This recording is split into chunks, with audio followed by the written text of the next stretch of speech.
So this video is for the rest of lesson 1-21, and this is the rate of change foldable. It's kind of a cream color.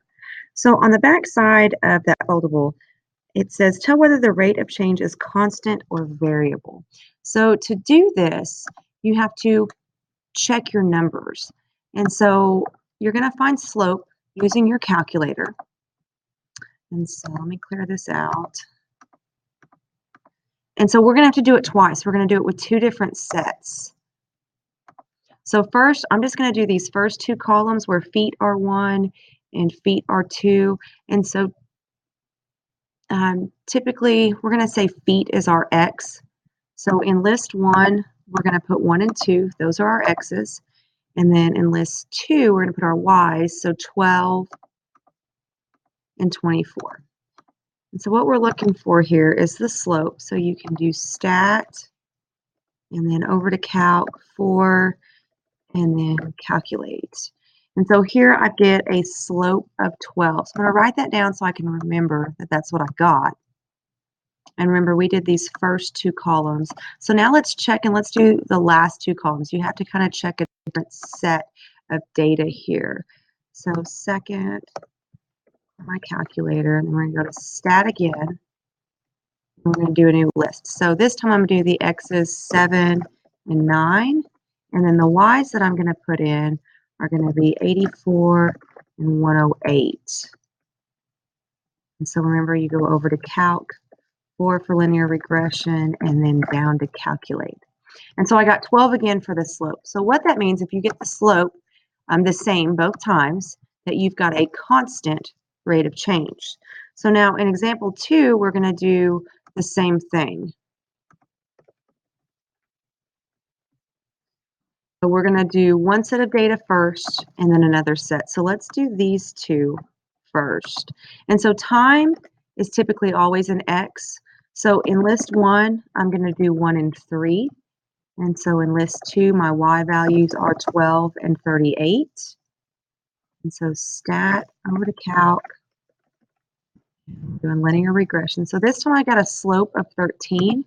So again, I'm going to write that down so I can remember what I got the first time. And so now I'm going to do it again, but I'm going to do it with these two sets of data. All right, so stat. So my x's now are going to be 7 and 8, and my y's are 90 and 108. And so when I do linear regression, this time I got a slope of 18. So if you get two different slopes, that means your rate of change is variable. All right, so on number 3,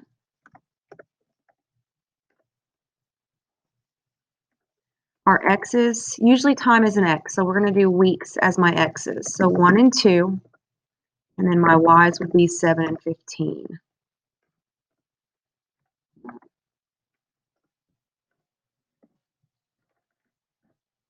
And so this time I got a slope of 8. So again, I want to write that down so I remember what I got. And then you do it again with the next two or with two other sets of data. So I did 1 and 2 the first time. So I'm going to do the 5 and 9 column this time. So 5 and 9 are my x's. 32 and 58 are my y's. And this time I got a slope of 6.5. So that means that this one is variable. And so I don't have that. I think I have constant written here. So this one is variable. The slope doesn't stay the same.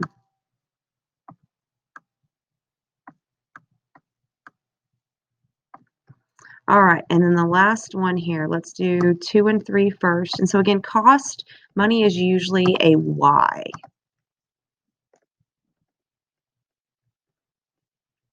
All right, so in my list, my X's are going to be 2 and 3, and my Y's are going to be 14 and 21. So this time I got a slope of 7. So that is what I'm wanting to get again.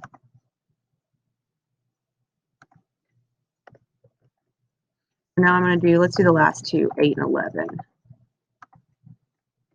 So 8 and 11 are my y's, and 56 and 77, or 8 and 11 are my x's, I apologize.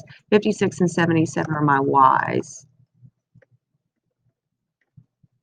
And I got a slope of 7 again. So this one has a constant rate of change. Okay, so now we've got word problems up here at the top. And it says it takes Kendrick 20 minutes to travel 5 miles to school on his bicycle, which correctly shows the relationship between the distance Kendrick travels and time. So if you notice here, all of these say per minute. So in this one, you could easily do the tic-tac-toe method.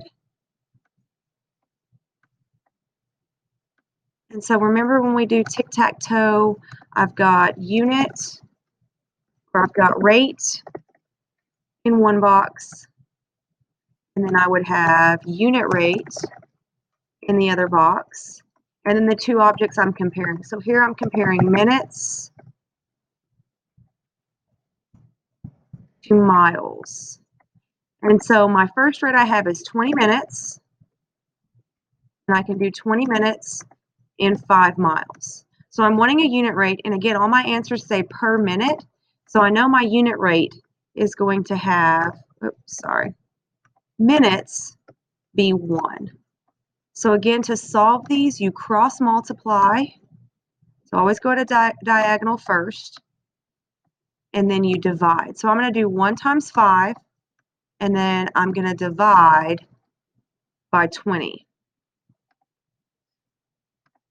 So 1 times 5 divided by 20.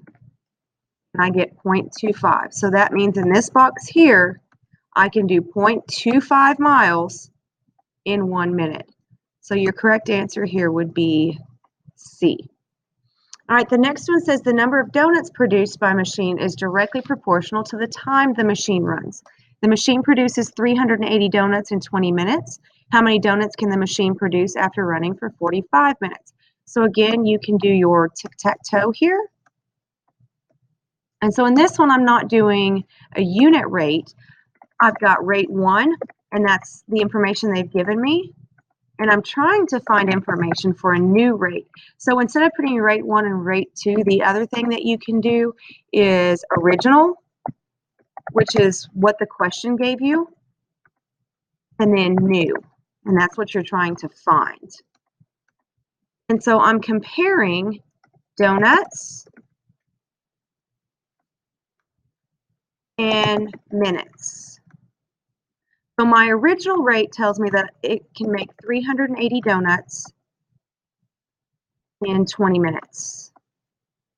And my new rate, what I'm trying to look for is 45 minutes. So make sure that you put the 45 down here in the minutes column. And so my blank is like my X. I'm looking for X. So again, you're going to cross multiply, and then whatever's left, you're going to divide. So I'm going to do 45 times 380 divided by 20. So 45 times 380 divided by 20. And I get 855. So that's what would go here. So that means I can make 855 donuts, which is G, in 45 minutes. All right, in the last example, it says the table shows the amount of water that is leaking from a pool. Graph the data in the table and then find the slope of the line and the rate of change. So let's go ahead and let's stick it in our calculator and go ahead, because we can find the slope with our calculator. We just have to enter this data into a list. So here's my list. And so again, time is typically in X. So my X's are 1, 2, 3, 4, and 5. And then my Y's would be 30, 60, 90, 120, 150. And so you can go to Stat, Calc, 4 for linear regression, and I get a slope of 30. So my slope is 30, my y-intercept is 0, which means my rate is 30 gallons per second. And then to graph this, you're just going to graph the points. So you're going to graph a point where 1 and 30, where x is 1 and y is 30, where x is 2 and y is 60.